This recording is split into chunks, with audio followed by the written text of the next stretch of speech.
ألا ما أجمل اللقيا وما أحلى تلاقيكم بكم ضاءت محافلنا وعم النور ناديكم أحييكم وبالأشواق ناتيكم فأغلى وردنا أنتم وكل الورد نهديكم. فيا أهلا ويا مرحى حللتم بين أهليكم بكأس الحب.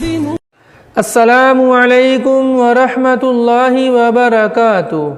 جی ہاں ناظرین، آج کا بھی ہمارا عنوان ہے 12 ربیع الاول اور 12 وفات. میرے بھائی، جب ہم غور کرتے ہیں اول کلمے کی طرف اور اول کلمے سے لے کر 7ویں کلمے تک، اول کلمہ طیبہ لا الہ الا اللہ محمد الرسول اللہ، دویم کلمہ اشہد ان لا الہ الا اللہ و اشہد ان محمدا عبدہ و رسولہ. پورے کلمے پہ نظر ڈالیں گے، ہر جگہ یہی ہے، جہاں جہاں بھی ہے محمدا عبدہ و رسولہ. محمد صلی اللہ علیہ وسلم اللہ کے بندے ہیں، عبد ہیں اور اس کے رسول ہیں. لا الہ الا اللہ محمد الرسول اللہ انما عبد اللہ و رسولہ. کہیں نہیں ہے اس کے اندر. کلمہ جو ہوتا ہے وہ بنیادی چیز، اسلام کے اندر داخل ہونے کا ایک کوڈ ہوتا ہے.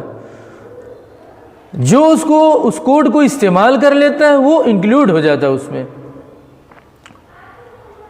کلمے کے اندر اگر ہم غور کریں گے، کہیں نہیں ہے نبی حاضر ناظر ہیں، نبی عالم الغیب ہیں، نبی غیب داں ہیں، نبی نور ہیں، بشر نہیں ہیں، کہیں نہیں ہے. ہر جگہ یہی ہے عبد و رسول. جب ایک انسان نبی کو عبد نہیں مانتا تو وہ رسول کیسے مانتا ہے؟ یہ عقل میں آنے والی بات نہیں ہے. جو اپنے نبی کو عبد نہیں مانتا اس کو رسول ماننے کا بھی کوئی حق نہیں ہے. اس لیے کہ نبی صلی اللہ علیہ وسلم انسان کی ہدایت کے لیے تشریف لائے تھے. انسان ہے، جنات ہے. اگر وہ نور سے ہوتے تو یقیناً وہ فرشتوں دنیا کے سردار بنائے جاتے. انسان کی ہدایت کے لیے، گائیڈ لائن کے لیے، گائیڈنس کے لیے انسان آنا ہی ضروری ہے تاکہ دونوں کا میچ ہو سکے اور افہام، تفہیم، سمجھنے سمجھانے کا، انڈرسٹینڈنگ کرنے کا ایک دوسرے کے ساتھ تال میل بیٹھ سکے. اس لیے میرے بھائی، جو نبی کو عبد نہیں مانتا ایسے شخص کو رسول ماننا بھی بالکل سمجھ لیجئے کہ عقل سے ماورا ہے.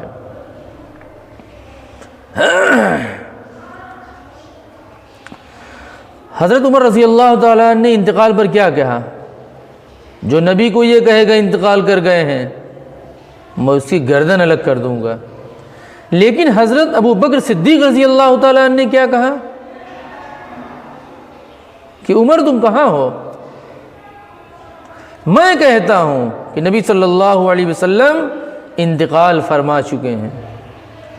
اور قرآن پاک کی آیات پڑھیں، چند آیات. وما محمد الا رسول قد خلت من قبله الرسل افإن مات او قتل انقلبتم على اعقابكم.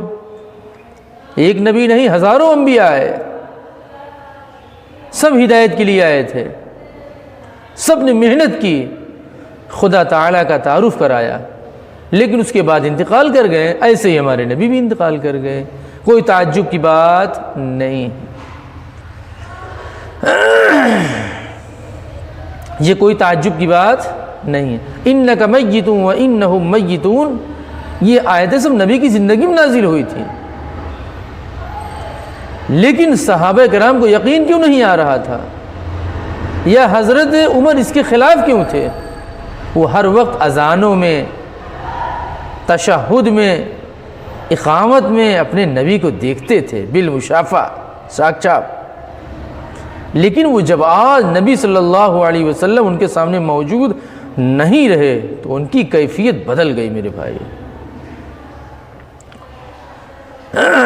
حضرت فاطمہ رضی اللہ تعالیٰ نے اپنے والد بزرگوار جناب محمد رسول اللہ صلی اللہ علیہ وسلم کا غم بیان کرتے ہوئے کہتی ہیں، وا کربا بتا وا کربا بتا من اجاب رب بندہ، ہائے میرے ابو، ہائے میرے ابو، آپ کو آپ کے رب نے بلایا اور آپ چل دیے۔ آپ نے اپنے رب کی دعوت قبول کر لی، کال قبول کر لی، یہ بھی نہیں سوچا کہ چاہنے والوں پر کیا گزرے گی۔ دوسرا جملہ ہے وا کربا بتا وا کربا بتا من جنت الفردوس مأوا، یہ ہائے ابو کہ جس کا ٹھکانہ جنت الفردوس ہے۔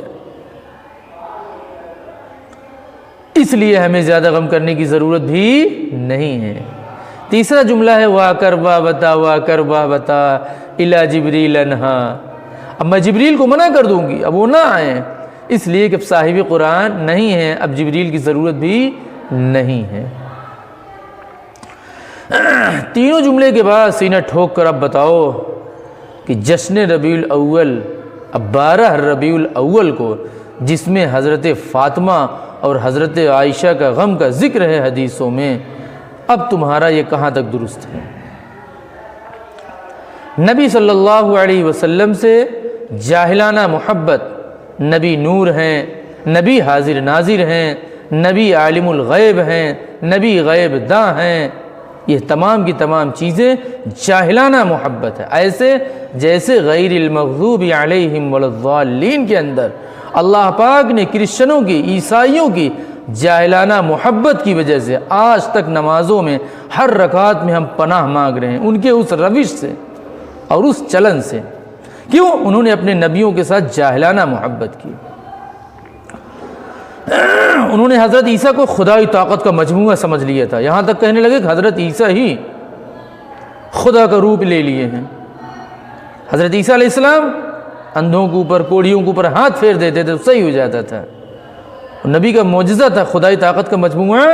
انبیاء نہیں ہوتے ہیں، اللہ پاک کی طرف سے اشارہ ملتا ہے، وہ چیزیں ہو جاتی ہیں۔ یہی حال یہودیوں کا ہوا۔ تو جو تھوڑا بہت بھی آگے نکلے گا موڈریشن سے، اعتدال سے، اللہ پاک آج تک ہر رکعت میں پناہ منگوا رہے ہیں، غیر المغضوب علیہم ولا الضالین۔ اس لیے میرے بھائی، اعتدال سے باہر نکلنا، بیچ کا راستہ چھوڑ کر اپنا راستہ نکالنا، یہ سمجھ لیجئے یہودیوں اور عیسائیوں کی طرح پناہ مانگنے والی چیز ہے۔ نبی کا کیا خوب مقام ہے، اللہ تعالیٰ کے جتنے نمائندے نمائندگی کے لیے، ریپرزنٹیشن کے لیے آئے ہیں، کتنے آئے ہیں؟ ضعیف روایت کے مطابق 1,24,000، اور اتنے ہی نمائندے مصطفیٰ کے بھی آئے ہیں، جناب محمد رسول اللہ صلی اللہ علیہ وسلم کے 1,24,000۔ کیوں؟ اللہ پاک نے 1,24,000 اپنا نمائندہ اور آخری نبی جناب محمد رسول اللہ صلی اللہ علیہ وسلم کے اوپر ختم نبوت بھی کر دیا، اب تمہارے بعد میں کسی کو نبی بھی نہیں بناؤں گا۔ تو جیسے ہمارے نمائندے جتنے ہوں گے اتنے ہی تمہارے نمائندے ہیں۔ جس طریقے سے میں تمہارے اوپر اپنی نمائندگی ختم کر رہا ہوں، اسی طریقے سے تمہاری نمائندگی تمہارے شاگردوں کے اوپر ختم ہو رہی ہے۔ یعنی جو حالت ایمان میں تم سے ملاقات کرے گا، مصافحہ کرے گا، ایمان لائے گا اور پھر ایمان کی حالت میں انتقال کرے گا، بس وہی شخص صحابی ہوگا۔ اور اس کے بعد کوئی ذکر کر کے، غور فکر کر کے، محنت کر کے، تہجد پڑھ کر بھی کوئی صحابی نہیں بن سکتا۔ جس طریقے سے میری نمائندگی تمہارے اوپر ختم، میری نمائندگی تمہارے اوپر ختم، اسی طریقے سے صحابہ پر تیری نمائندگی ختم۔ اللہ تبارک و تعالی ہمیں اور آپ کو توفیق عمل دے۔